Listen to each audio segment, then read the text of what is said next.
to another episode of the Best of the Nation, powered by Consumer News Television. Once again, our host, Gary Atencio, will introduce these entrepreneurs as you, the viewer, tune in to learn about companies both locally and nationally. As we capture their story, we also educate you on the services and products they offer the public. So sit back, and if you don't know, now you know.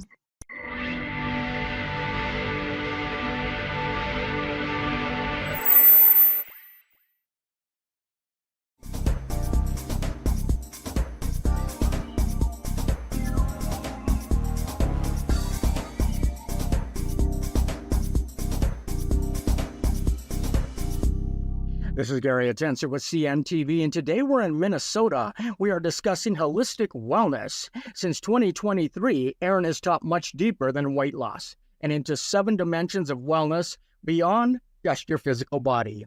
I'm joined here with the coach, truth seeker, medicine woman. Erin, thanks so much for joining us here today.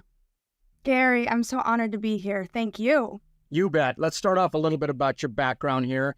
I mean, you're formerly educated at Hamline University, CEO and founder at Chemistry Global, where you are now on a mission to bridge the gap between current clinical research, public health standards, and real-world obesity statistics. Share with me a little bit how this hunger for truth in the purpose of fitness is not weight loss began for you. Oh, Gary. You hit me right in the soul there, sir. Really, what it comes down to is there's a 17-year gap between what we know about the body and what we're actually doing about it medically in institutions.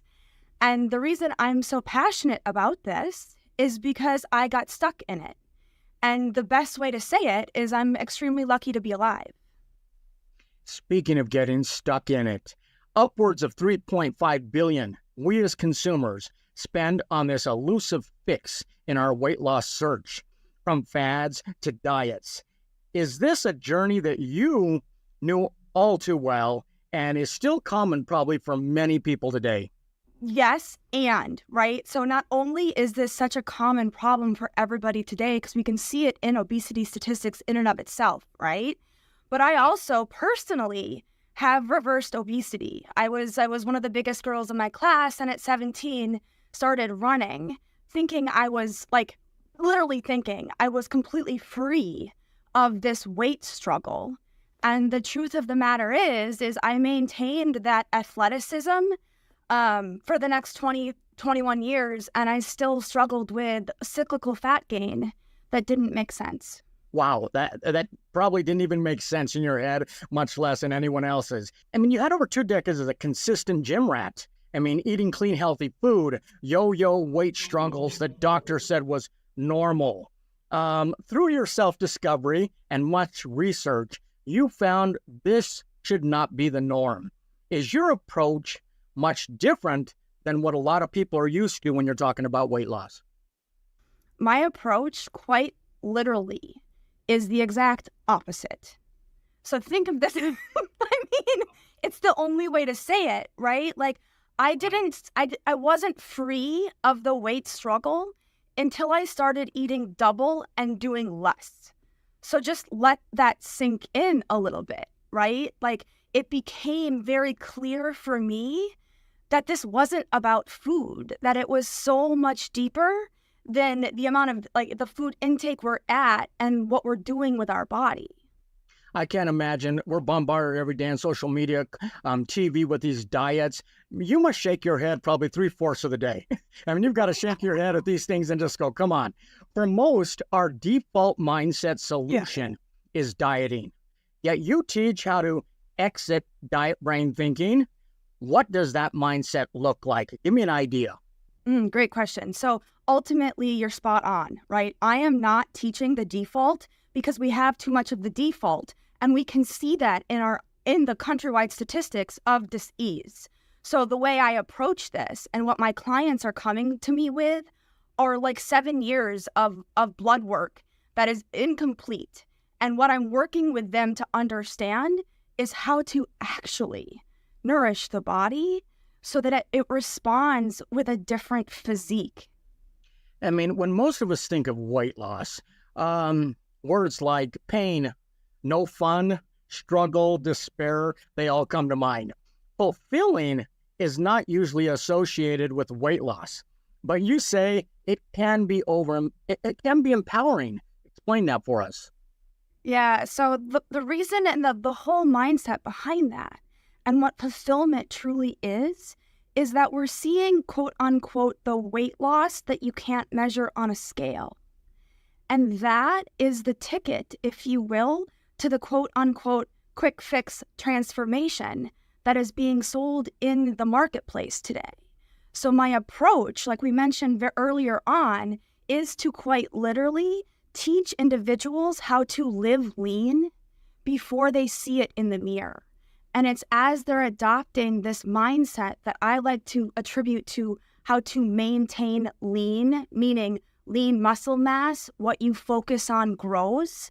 And it's within that muscle mass, what I call shift weight type, that you find the fulfillment associated to path, purpose, and physique.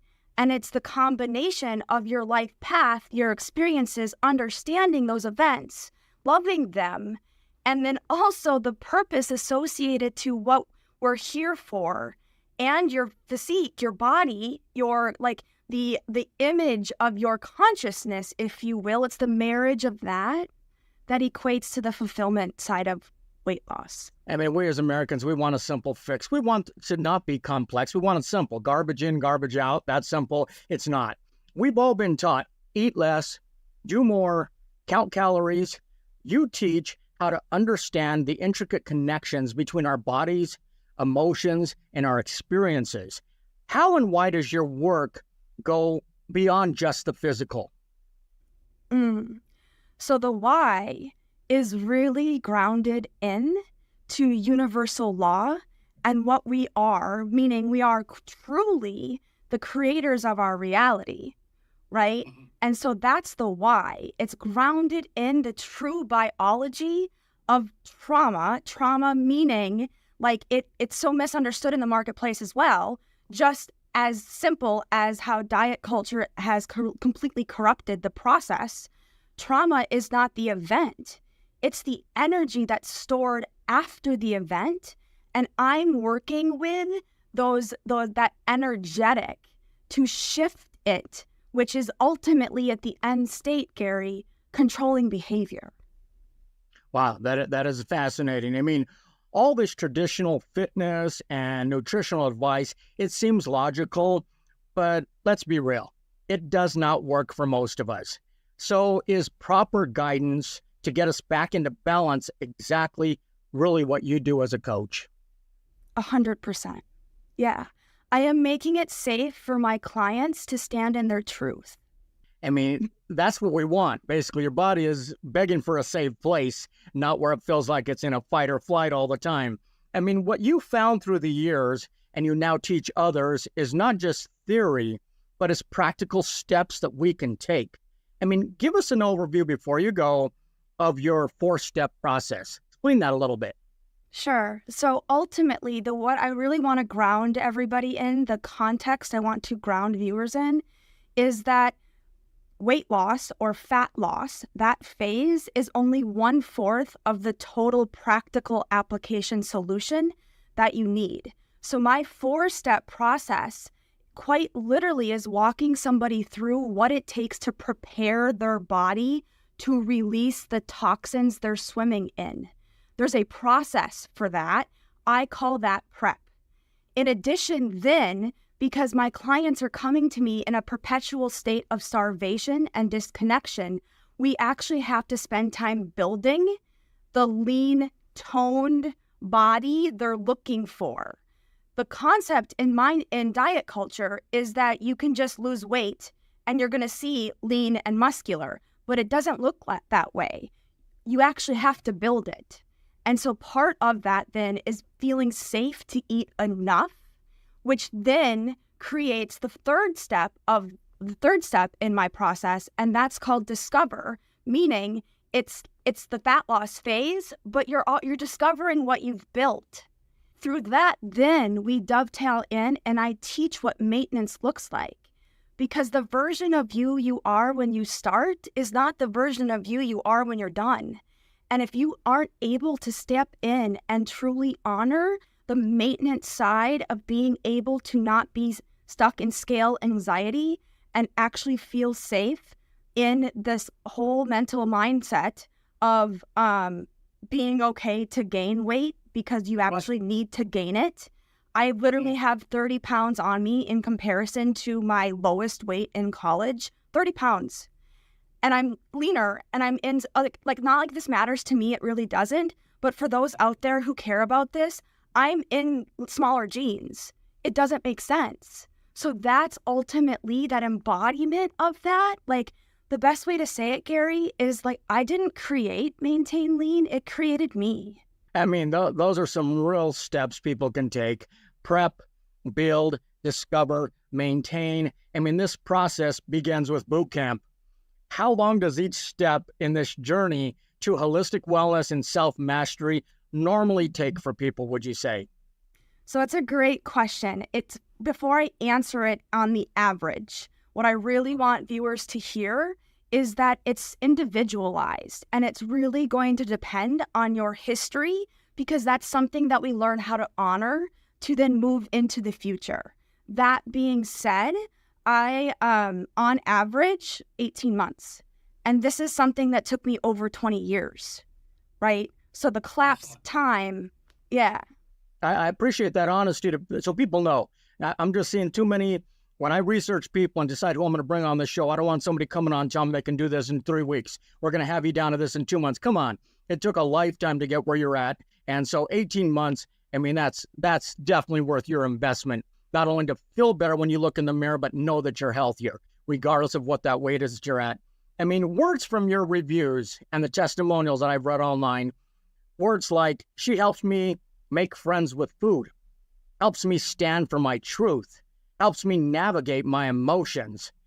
I mean, these sound like empowering words from fulfilled individuals. I mean, is this the typical feedback you get? And come on, this has to make you feel great. Yes, and Gary, it's the typical, it's the average, and what I'm sitting in now on a daily basis is reflections such as, you're my doctor.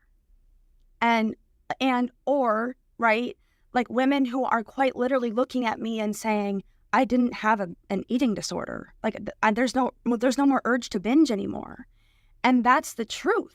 Like, we label clusters of symptoms, and it wasn't that I was existing in a food problem as a kid. It was much deeper than that. And then when I walked into the diet culture aspect of weight loss, that's what created the eating disorder in college.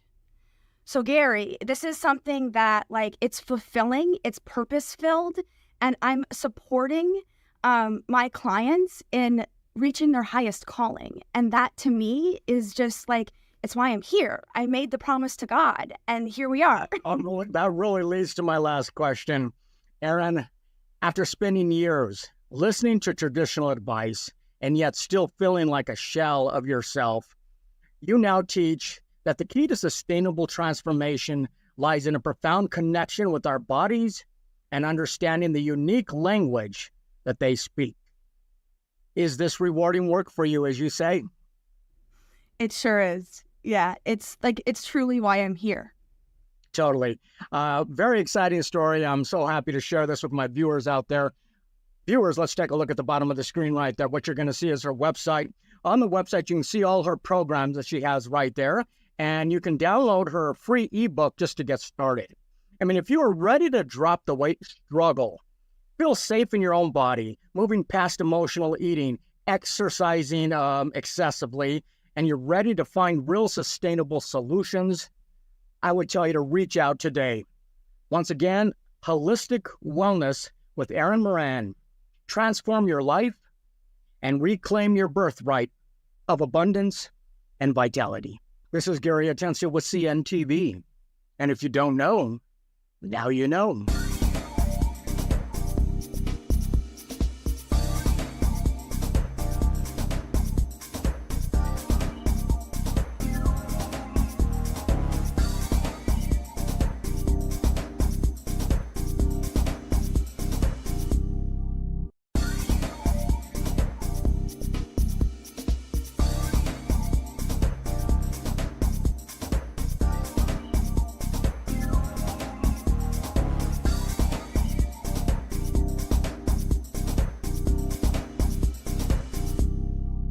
This is Gary Atencio with CNTV, and today we're in Denver, Colorado. I'm here with Genius Technology Brokers. Since 2019, they have been your technology advisor, shopping for all your technology services, saving you time and money as your tech broker as well as consultant.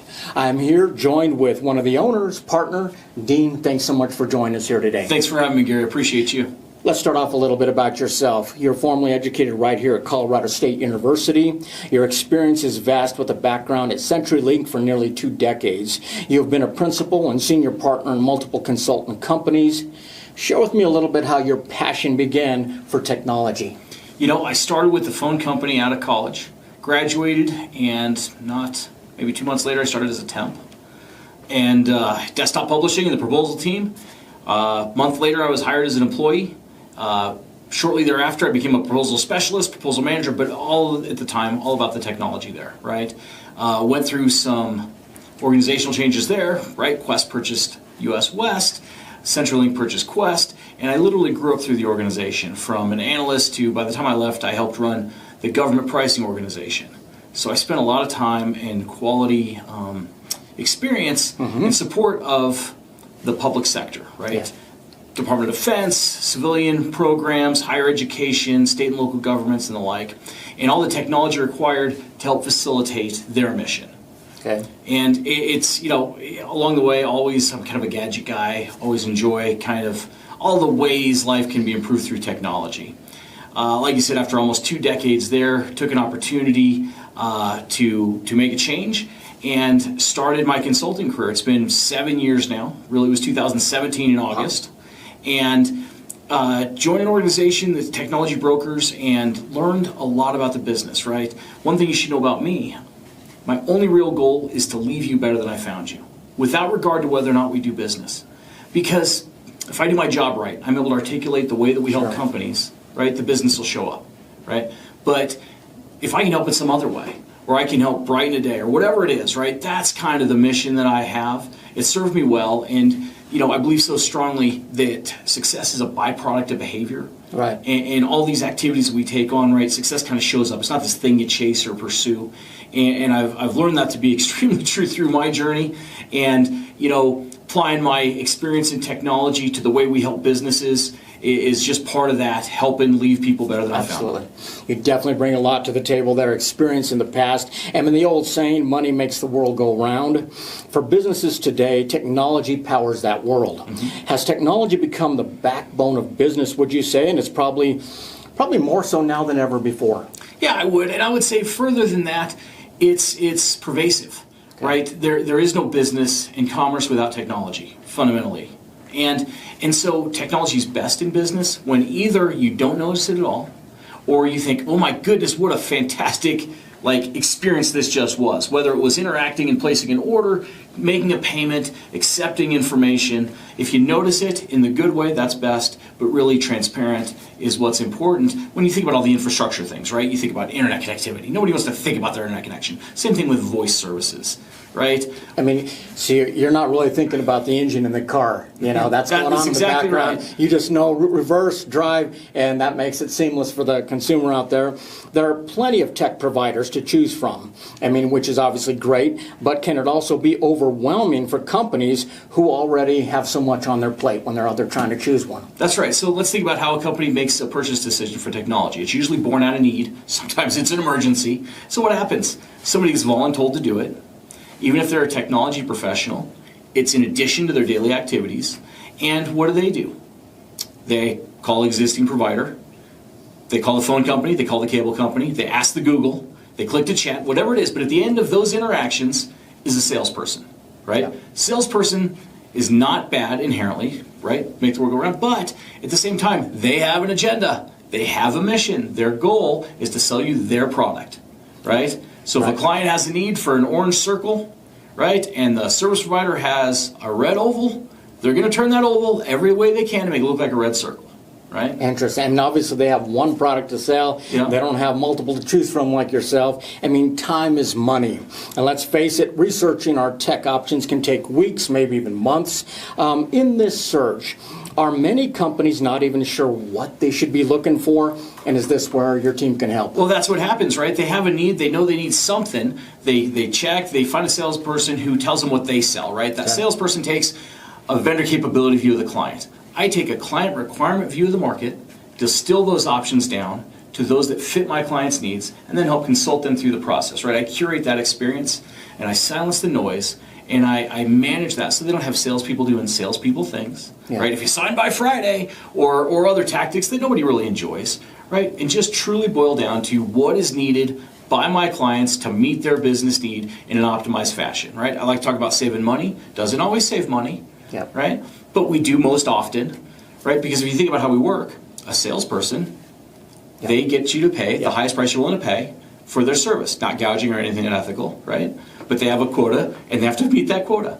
The opposite is true for me. I get them to sell at the lowest price they're willing to sell at in the market, right? So the market range is 10 to 30%. My clients typically experience 10 to 30%. Like, there's no magic here, it's just logic, right? It's how it plays out. So speaking of more than just saving money, I mean, when a person does find a service, do sometimes the high costs outweigh the mediocre service that maybe a salesman kind of push them into buying? Oh, that happens all the time, right? That sales process I talk about, right? Deal gets signed, salesperson, he gone, on to the next deal, sometimes the next company, and then implementation starts. And what happens? Lo and behold, the product's not exactly as advertised, and the customer and the service delivery folks, they all kind of shake their fist at sales, right? And then the great service delivery folks will say, okay, now they'll use that as a galvanizing experience. Let's do now we'll take care of you. Those sales guys did that, but we're gonna make the best of it, right? And it's like, that could be avoided entirely, right? When you make sure there's a match in requirement to capability and the service provider, two things happen then, right? One, service is much better, not because the service provider is doing a better job, they're doing exactly what they're set out to do, it's just it's a better fit. I'm not here for a transaction, I'm here for a relationship. The role I play with an organization truly is that trusted advisor. Now that term is used, and I would say overused, in all markets, in all industries. But the way that manifests itself, right, is I have a same color jersey mentality, right? I'm an extension of their organization, but I'm more of a force multiplier, right? I can do all that legwork and bring and distill those options down to those that truly just fit, right? I'll help them go through what discovery is needed, right? My particular expertise is knowing which experts bring to bear for my client's benefit. I mean, your team of advisors, they have extensive expertise and deep understanding of the market. Is your research vast to really know the strengths as well as the limitations of probably many providers out there? That's exactly right. So because of the vast reach we have in the market and the portfolio of vendor partners that we have, we can serve all needs across all verticals, right? That's important because is it a different engagement with a $200 million organization? Sure. Yes, it's a different solution, different subset of vendors, different way we can support them than a small business that's maybe 100 million or 50 million or 2 million or 1 million in revenue, right? Different needs, different subset of service providers that we bring to the table and support. There are many tech services you can help with. Obviously, business internet is the top of the list, but what about protecting that connection? How important is cybersecurity today? Well, more than ever, right? I mean, we touch all aspects of technology, but that managed security and connectivity, right? Bad guys are trying to do bad things every minute of every day. And with the use of AI and some other tools that they have, no longer is it this large opportunity for them to go after the big guys. Right. Though we've seen that happen recently with certain airlines and with hotels in Nevada, but there's also the small business now because it's a volume play to them, right? So making sure that all industry and business is secure is core to my mission, lines up with my heritage and how I grew up supporting the government, but it's particularly true for all industry because these are people's livelihoods, right? Failure's not an option in any case. So, not only the big guys really protected, the small guys usually aren't. That's For right. myself, I was surprised 3 months ago I got my entire channel hacked. I was like, why are they looking at a smaller guy like me? Because they can. But they did. They got in and they benefited. Business today have multiple touch points where we connect with the world. Are office voice and call centers still relevant in today's communication needs? And is that an area you can help with? Absolutely. The way we communicate with each other is critical. right? And it's evolved, and there's a lot more. It's called omni-channel these days, if you think about the call center environment and the way we interact with clients through text and Instagram and things like that. But absolutely, in that scenario, I help clients. I'm in the middle of a deal right now, just trying to help a client optimize, move their call center solution to a new provider up in the cloud and achieve some additional efficiency. Today, not only do business stay within four walls, but most of people have personnel out there in the field as well. What about is the mobility of cell phones and tech something that you can help find a solution for? Nope, that's right. I kind of hunt all the way across technologies. So cell phones, tablets, Internet of Things, connected devices. So not just what you're talking about, distributed workforce, but you have distributed equipment, right? So think telehealth. Think oil and gas, fleet management, all those things. Anything that has a SIM card, or really a SIM card anymore, it's a vSIM or an eSIM, right? But anything that has a SIM card that has data, or any of those phones or tablets, those are all areas we can help. Not just with the big guys that everybody knows, but there's a few other ways to optimize a client's operation that leverages the strengths of the big guys without the hassle of some of the support that they might lack in their offering.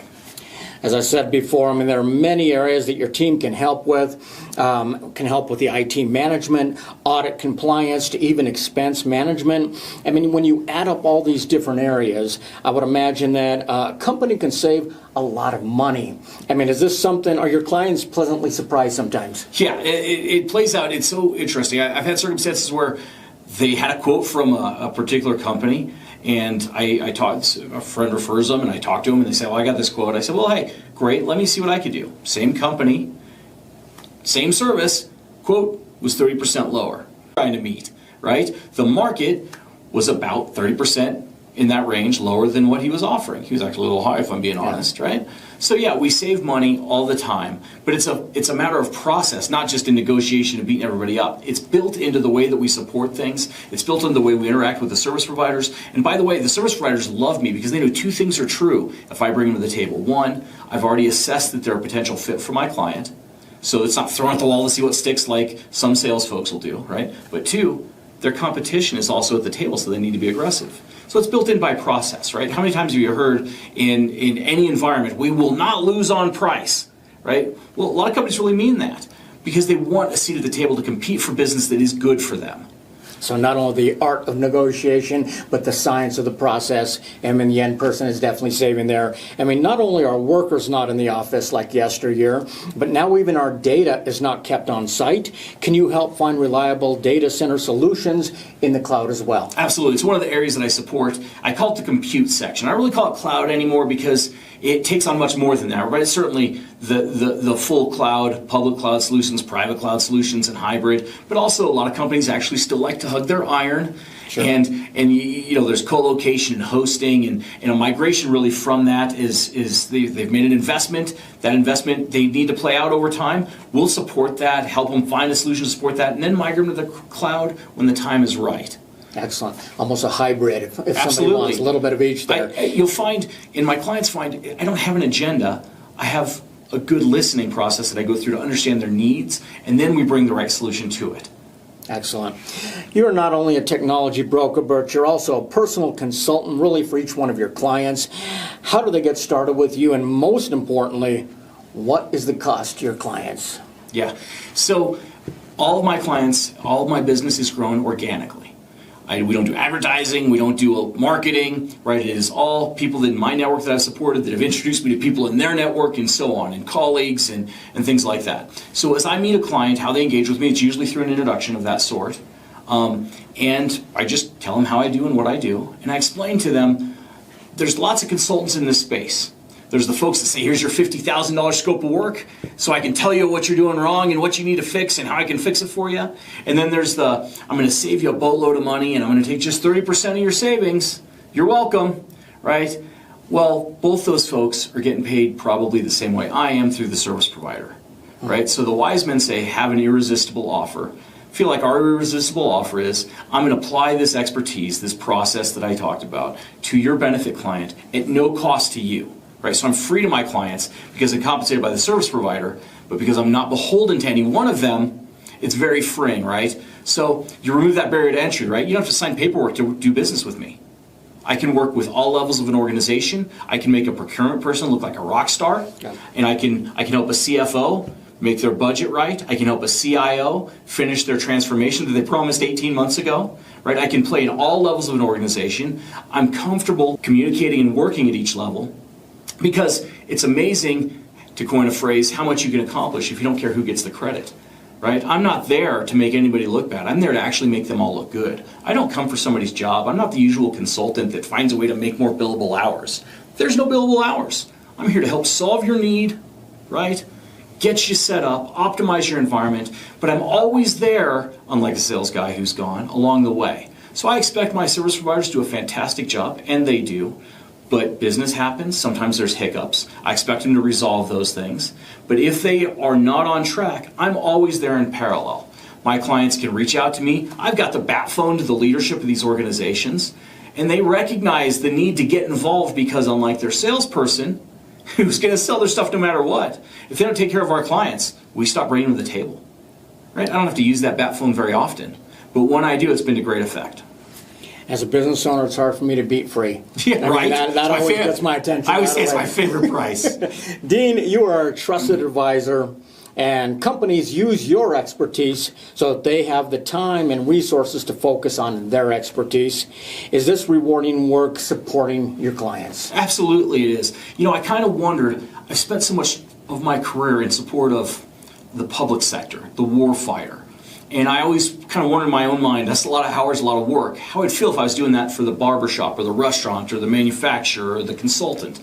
And what I've realized is this mission remains the same in that it's a critical piece of every company's operation. So while when all else fails, we didn't in support of the war fighter, right? I tell my team, we're Rosie the Riveter, right? We get their tech right, right? But in this case, it's the lifeline of the economy. All of these businesses, small and large. Sure. And the impact that we have can be so great. So I talk about trying to do good in the world, right? Leave you better than I found you. I just use my expertise to do that. That expertise happens to be around technology. Consumers benefit, your companies benefit, your clients benefit as well. Viewers, let's take a look at the bottom of the screen right there. What you're going to see is their website. On the website, see all the services they provide. I mean, if you're frustrated with finding the right technology provider and you're ready to unlock exclusive access to cutting-edge solutions and really stay ahead of your competition, reach out today for a consultation. I mean, you really have nothing to lose and everything to save and gain. And once again, that is Genius Technology Brokers, your free technology advisors. This is Gary Atencio with CNTV, and if you don't know, now you know.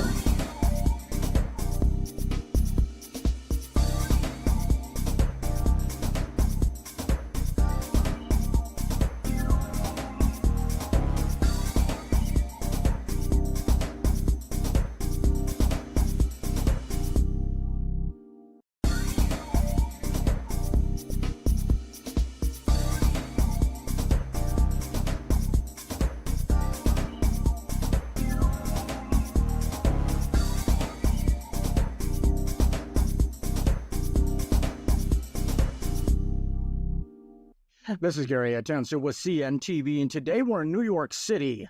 I'm here with Hugo's Cocktails. Since 2021, with fresh and all-natural ingredients, they've strived to bring the best of the bar right to your home. I am joined here with the president and co-founder, Zach Moore. Thanks so much for joining us here today. Yeah, thanks so much for having me. I'm looking forward to it. We're going to start off a little bit about yourself. I mean, you were formerly educated right down the road from me at the University of Colorado, Denver. You began your journey into bars and beverages over a dozen years ago while serving the public as head bartender, really right there in the Big Apple. Share with us how the idea kind of came about to start Hugo's.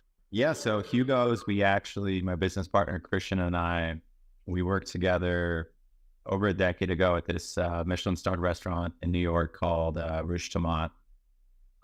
So we were together for 3 years, easily the best person I've ever worked with, just like the continuity that he and I have.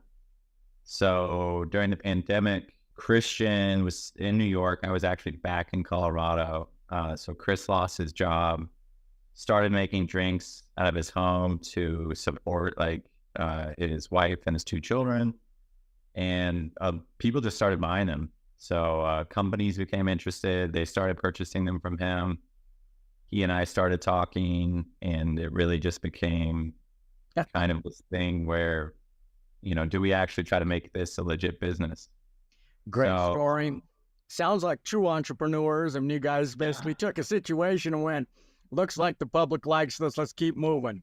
I mean, having worked in some of the best bar programs in New York City, I mean, that qualifies you to explain to our viewers why the premium cocktail craze is increasing in bars across the world, and what is it about a cocktail that makes it probably continue to be so popular? I first moved here in 2008, and New York was really kind of ahead of the curve in its cocktail bars, cocktail culture in general.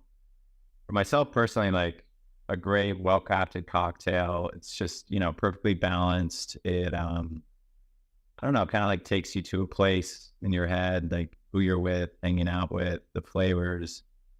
And similar to sort of, like the craft beer movement, where people used to just think about beers as this, I'm going to have my Bud Light, I'm going to have my Coors Light, whatnot. And then in the 90s, you had this, particularly out of Denver, you had this huge surge of craft breweries, different styles, really made people think, I think, more about beer.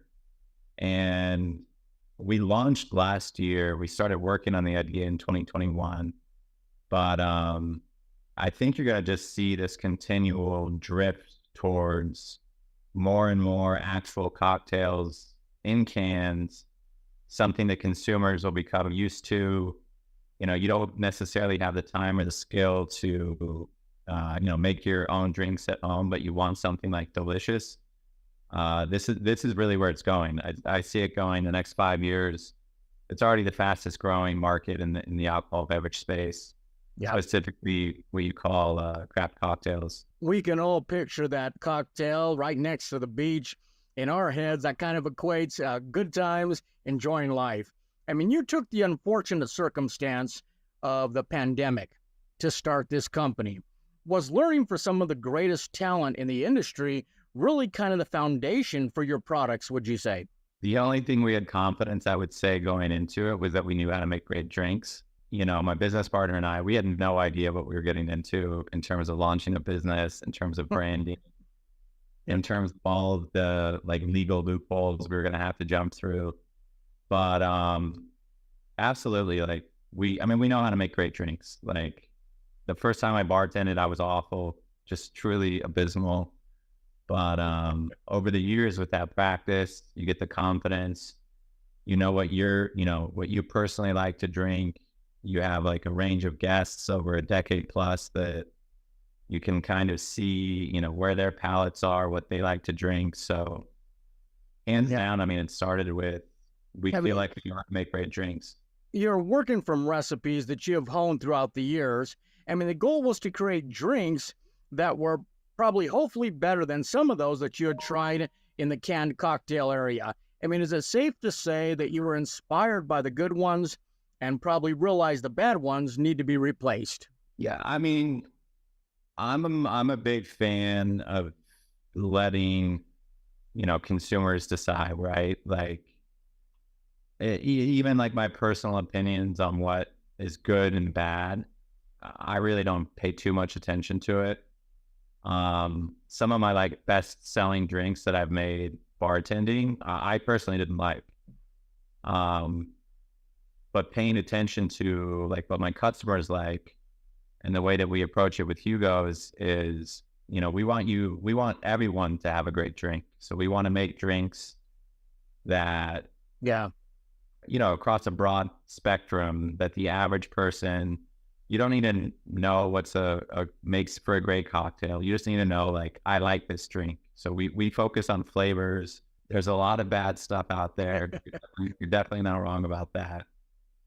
There's a lot of good stuff out there, but that's like any industry, you're going to find, I think the consumer always is going to find what they like, and that's what's going to drive, it's going to drive our business, whether we succeed or fail.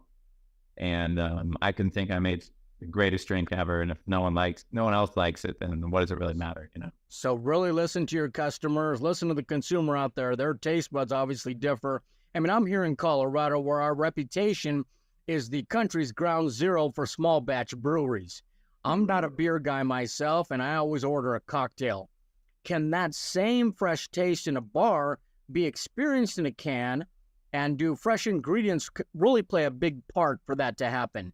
I think it's like yes and no. What we're at least trying to do with Hugo's is, I don't think you'll be able to ever replicate like truly like the great cocktail bars throughout the world. That's not what we're looking to do. But our drinks specifically, they have all natural, incredibly fresh stuff in them. It's more costly to produce because of that. But at the end of the day, like we are seeing and trying to get as close to that fresh cocktail that you would get in a bar, or I should say a good bar, because I think our drinks are actually better than a lot of like mediocre places. But I think you're going to see this, say, you know, I'm from Colorado, you go to Red Rocks, you have a long line for a concert, you want an actual good drink, but just because of manpower and employees, right, you can't spit out that many cocktails. So I think as the quality improves, you're gonna see that becoming more of a thing. You get your cup and your ice, and you literally shake our drink, pour it over ice, and you have a fresh cocktail. Like absolutely. Like you say, not to mention the convenience of it all. You can have it right in the can, throw it over some ice if you're at home. I mean, let's talk about some of these classic cocktails that we all know, but you have really infused kind of with your own unique blends. The margarita with passion fruit and habanero, does this have the taste and the kick to make it a favorite for you, would you say?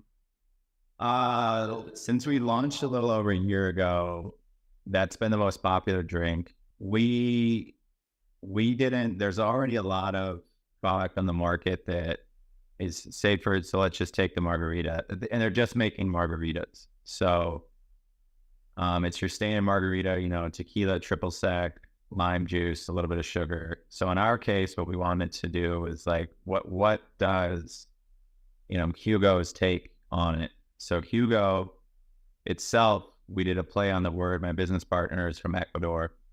So the word juice in Spanish is Hugo. So Hugo's represents all of our first three cocktails have over 50% fresh juice in them. So we wanted to lean into that. So this is really that sort of like tropical passion fruit, tequila, margarita variation, and then you get this hint of habanero as you're drinking it on the back of your mouth. But so it's supposed to evoke a margarita, but by no means it's not a classic margarita. We're not trying to make classics. We're trying to make sort of what's our spin on something that's fun and people engage with the flavors, but isn't just the same. I mean, you could literally line up 10 brands, margarita, and all very, very, very similar. People, I mean, let's face it, consumers love variety. That's what I love to find it in different cans, your spin on it. I mean, one of my personal favorites is the mule. So obviously this ginger Fuji apple has my taste buds kind of curious. Tell me more about this fresh pressed favorite. How'd that come about? So that one was in New York, upstate. There's this, it's called Red Jacket Orchards. You find like their cold pressed Fuji apple juice in most of the bodegas throughout the city. So when we were thinking about our Moscow Mule, we just have always like loved their juice. So we started fooling around with their juice. In general, apple and ginger go really well together. So this has that like refreshing apple up front, and then it cuts that like nice gingery beer. And again, just, doing our take on it, not trying to do, That's what makes it enjoyable for the consumer. They love when you take your own take on it. I mean, these can be purchased by the case online and even in Hugo's mix pack, which includes the 95 high ranking strawberry basil lemonade. Obviously, these are all These are all favorites you guys are putting together, and you're finding out that the enthusiasts out there are enjoying them as well. I mean, this company was created during a very serious time in our history. Yet you are delivering a product to friends and family back then that that you really kind of hoped would lighten that serious mood. Is it still the goal to deliver life lived less seriously? Yeah, absolutely. We when we did this, I think it was partly inspired by the pandemic, partly inspired by like my own personal life choices, and I had a cousin once describe me as you're serious, but you're not serious. And this sort of thing just stuck in my head, particularly coming out of the pandemic. Like everyone, I think understandably we see the world differently. And when it came to launching this cocktail brand, to me, drinking is supposed to be fun. It's not supposed to be, ideally it's to have a great time, to lighten up, to be, less serious about yourself, maybe not so judgmental about others. And the serious side of it is kind of us saying, let us take care of the cocktails, and that's the serious part. And then, the less serious part, just enjoy yourself, relax, have fun. Hopefully you love the drinks. But drinking should be a fun communal activity. And I think particularly during the pandemic, we saw a lot of that. Like people were bonding over getting our drinks. Viewers, take a look at the bottom of the screen right there. What you're going to see is their website where you can see all the products they provide and see where the states are that you can find these great cocktails. I mean, these are award-winning, fresh, fruit-forward cocktails. They're enjoyed right from the can or over ice, in your home, or wherever life may take you. Once again, that is Hugo's Cocktails. Life lived less seriously. This is Gary Atencio with CNTV, and if you don't know, now you know.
This is Gary Atencio with CNTV, and today we're in California. I am here with Sensory Product Design. Since 2017, they've been on a mission to help all people be aware of their nervous system and then understand that they have a choice and tools that can bring them back to center.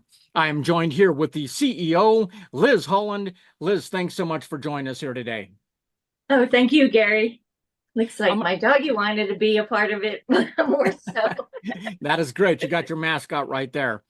I'm going to start off a little bit about yourself. You were formally educated at the University of Arts. You spent nearly 2 decades as the owner of Design Paradigm, traveling worldwide to ensure the highest quality products. This experience in design, marketing, sales, and production has led you to designing a product that really has addressed an issue you were diagnosed with after suffering many years. Share with us how this journey to Cozy Z began for you. Okay, well, I was diagnosed with sensory processing disorder, which is a complex neurological reaction to your senses being overstimulated. And in my life, it was there wasn't a lot of acceptance for the struggles I had. People were like, "What's your problem? Get over it." So, and I felt like I should just be able to get over it, whatever it was, whatever sense was being triggered. And so I kind of quietly, on my own, made all kinds of things to help live in this body. My dad was an inventor, lifelong inventor, held over 100 patents, was very successful, the forefather of the automatic warehousing systems industry. But he died when I was in college, when I was 20. And so I didn't get to pick his brain about like all the rest of it beyond the inventing. But as soon as I got this diagnosis and really understood what happens in my own body, I was like, oh, I've designed so many products that would help people. Which one's first? And I wanted to pick the most universal sense of being cold. We all have experienced that. We've been so cold that we just can't get warm. Hands and feet, we know if you keep your extremities warm, you have a lot better chance of feeling your whole body warm. So I started with the Cozy's line. We pronounce it is cozy.com, but we pronounce that one Cozy's as the whole product line. We've already launched the Cozy Throwsies and the Cozy Cozies. And the Cozy Throwsies is a throw blanket that it has hand and feet pockets. I have one right here. And the child version. So this is something that honestly, because of your background, really led you into wanting to help more people. I mean, let's start off by educating our viewers. What is SPD, sensory processing disorder? What is that for folks that don't know? It's a neurological reaction to mostly overstimulated senses. There are examples of people that have severely stimulated examples, but it's on the autism spectrum. So you have a neurological response to a sense being triggered. And I happen to have all my senses, all the typical 5 senses, and there are a few more. You have the sense of equilibrium, or you have the sense of within each sense, like in my tactile sense, I have both what touches my skin and the temperature situation. And, so within each sense, you can have lots of different triggers. And when you get triggered, it causes your nervous system to go into fight or flight. If you get triggered and then triggered and then triggered, for me, I often go into freeze, which is the deeper level of traumatic reaction. So once I was diagnosed, I could actually take it apart and go, okay, that's happening there. The sun's in my eyes. That's problem. This is this. I could kind of solve one problem at a time. And also honor that I know it's what happens if I don't solve the problem. I am much more likely, the other sensors are much higher alert. They're much more likely to be triggered by something that they might not have been triggered by had I not, recovered from the first trigger. And so I tell people I literally do probably 100 things a day just to fend off or, the best solution is to not experience the trigger in the first place. Then you don't have anything to recover from. So I have to have both tools to fend them off and catch them early, and, get over that mental, it's okay, get over it, you're fine. When it's like, no, Yeah. it's starting to happen. So do something now. It's a little thing. I can do that little thing and I can kind of get back to center. And so for people that have it, it's got to be a little confusing to them. I mean,